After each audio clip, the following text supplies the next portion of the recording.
tumesema Gachagua ametuma spokesman akasema kwamba the next date will be communicated. Itakuwa communicated. Na sisi tukasema hiyo date icommunicatiwe leo ama kesho, isipokuwa communicated, na hata kama kuna communication tumeamua kwamba Ijumaa wiki hii tutarudi hapa. Therefore, if he wants to communicate the date of the next meeting, it should be before Friday. Ikifanyika before Friday, tutakuja hapa. Kama ana communicate siku ingine, kwa sababu ya umuhimu wa jambo hili, mauaji ambayo yanazidi kutokea kutokana na excess use of police force, hatuwezi sisi tukavumilia kwa niaba ya wananchi wa Kenya ati mpaka mkuu wa polisi ataamua ni lini atakutana na viongozi ambao ni viongozi ambao wako wanaheshimika na Kenya nzima. Sisi tunazungumza kwa niaba ya Wakenya wote. Kwa hivyo hiyo ndio ambayo tumeamua, na tunarudi hapa Friday. Na tutakuja na Wakenya wenzetu, tutakuja na wao hapa siku hiyo, kwa sababu hii inaonekana this type of obstinacy, this type of impunity can only be dealt with kupitia action ya wananchi wenyewe. Asanteni, my friend.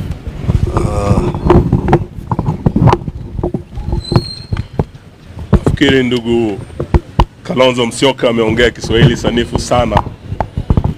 Niruhusu niongee kwa Kimombo, sababu the matter we are following up is a matter of human rights abuse, violation of civil liberties by the Kenya police. And as you know, matters of human rights are really international matters. So we'd like this to be picked not just from the local point of view, but also from the international level. We were here on 30th of last month, and we were 7 party leaders representing other party leaders in the one-term movement. And we engaged the IG with the 2 DIGs and the entire leadership of our police on grave matters of violation of civil liberties, where the police are getting into an unholy alliance with goons. And what we have in place is a new phenomenon that's threatening our democracy and our national security, that instead of having a government that is accountable to the people, that respects human rights, we have a goonverment, where goons and government officers work hand in hand. There were instances where there were clear violation of human rights, particularly targeting His Excellency Rigathigachagua, the second Deputy President. And we had over 22 different incidences where the police and goons had attacked him and attacked all of us who were with him in various locations across the country.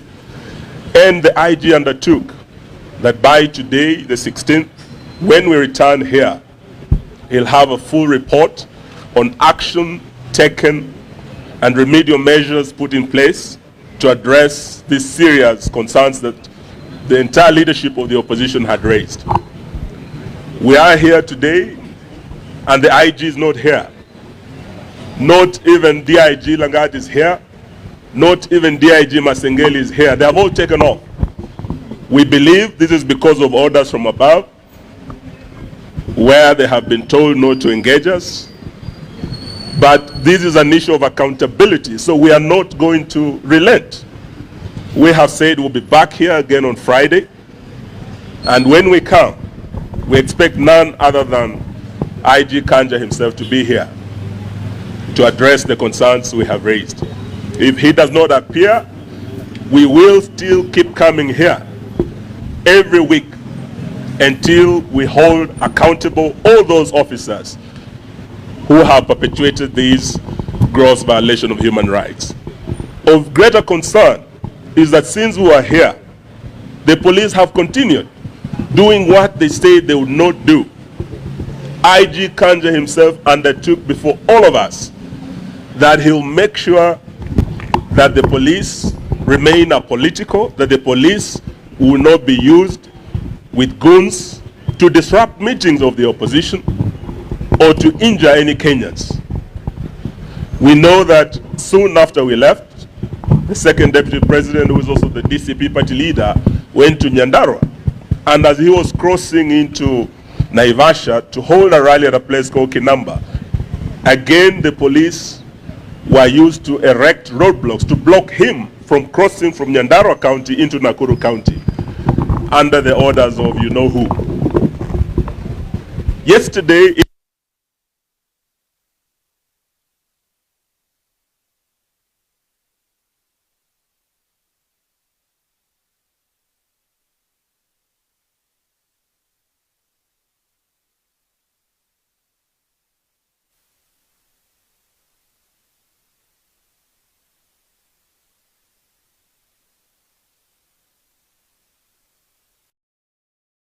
proud. As we speak today, we have information that 2 young people lost their lives. We have almost 50 people who sustained injury. And the police locked tear gas. So we are saying we will be back here because we've not seen any goodwill demonstrated or any commitment shown the part of the IG of police. And I want to invite His Excellency Rigathi to also say a few words, but we say we will not relent in holding this government to account. Thank you. Thank you very much. As you have been told, we are here to see the IG. He is the one who gave the appointment, and shortly before we arrived, he took off to avoid this meeting and purported to delegate the junior officer to talk to us. We have declined. Of this matter, the attack on the places of worship is an act of terror. We cannot discuss with any other officer other than the IG himself, because he bears the greatest responsibility over security in our country. This meeting was scheduled by him. He did not even have the courtesy to tell us he will not be there, but he was instructed to take off shortly before we arrived. We have information from inside the police service that these investigations are complete. The 12 police officers who attacked us have been identified. They have been positively been located, that they are the ones who are in Witima. They have been located at the house of the local member of parliament where they took lunch after the attack. We also have information that the police actually want to prosecute these people, but William Ruto and Kipchumba Murkomen are insisting on a cover-up, that these people should not face the law. This is very sad, and as my colleagues have said, we'll be back on Friday, and these people must face the law, and Kenyans will demand that they face the law. This is just the beginning now of pressure from the Kenyan people, because if we allow this impunity ahead of the general elections next year, there could be anarchy in this country. I think we must bring order, and the IG and the people under him must be held to account by the people of Kenya. And the police themselves are complaining about harassment and being ordered to do wrong things. They are really complaining that they find it very unprofessional to be accompanying goons to attack Kenyans. They find it very unprofessional that they are being forced to attack civilians in meetings when they have not been provoked, as happened yesterday in Kengela. In Nakuru, the police are telling us they were not given instructions to put a roadblock to stop us from going to Nakuru by the IG or the two deputy IGs. There are new directives outside the police command structure. It is Murkomen who had called the Nakuru police outside the chain of command to erect a roadblock to stop us from going to Nakuru. Effectively, the National Police Service is no longer independent. The CS is supposed to interact with the police on policy matters only, not on operations. But Murkomen has taken over police operations, and he is even calling counter commanders and regional commanders outside the established command structure within the National Police Service. When a roadblock was elected in Naivasha, the police headquarters here was not even aware. It has only come now to the fore that it is a CS Interior who is giving instructions directly to the police. And actually the police are asking that they be helped, they be protected from the excesses of Kipchumba Murkomen and PS Raymond Omolo, who have taken over police operations, and they are giving instructions for police to deal with the dirty political matters outside the established chain of command within the National Police Service. So IG Kaja will be back on Friday, and will come. We'll have a conversation, because you must tell the people of Kenya, if you have lost control of the National Police Service, if Kipchumba Murkomen and Raymond Omolo have taken over police operations, then you have no business being in office.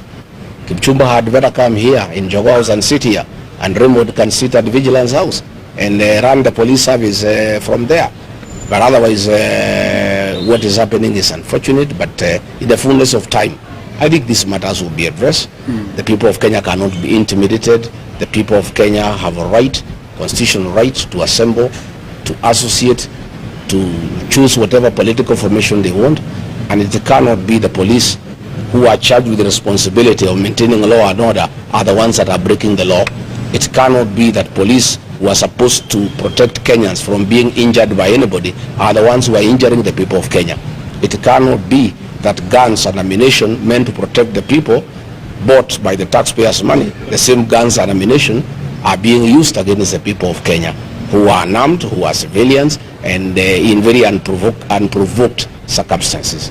So thank you very much, Asanteni. Perhaps I could add. Let me add one thing. You will recall that a letter was issued on behalf of all of us in the United Alternative Government by our sister Mother Karua on our behalf. And it deals, basically, if you look at the wording of that letter, it makes reference to the fact that we shall escalate this matter beyond our borders, because as Mheshimiwa Eugene has said, these are matters to do with human rights, and human rights are universal. The International Criminal Court is still in place, and the persons bearing the highest responsibility are the people we addressed in that letter. So we are not joking. It's not a matter that William Ruto can sit pretty and pretend to brush or sweep under the table. It cannot go away. There's no way that the killings will continue in this country since the Gen Z revolution. That is the basic issue. We are combining all of that from 2023, 2024, and what is happening, including what happened yesterday in Kitengela. We are escalating it. Thank you. Just one question. Yeah, what question? My name is from citizenTv. This is in regards to the United Opposition, your agenda in regards to integrity for keeping the flag bearer. No. That one, allow us not to deal with that now. Deal with it.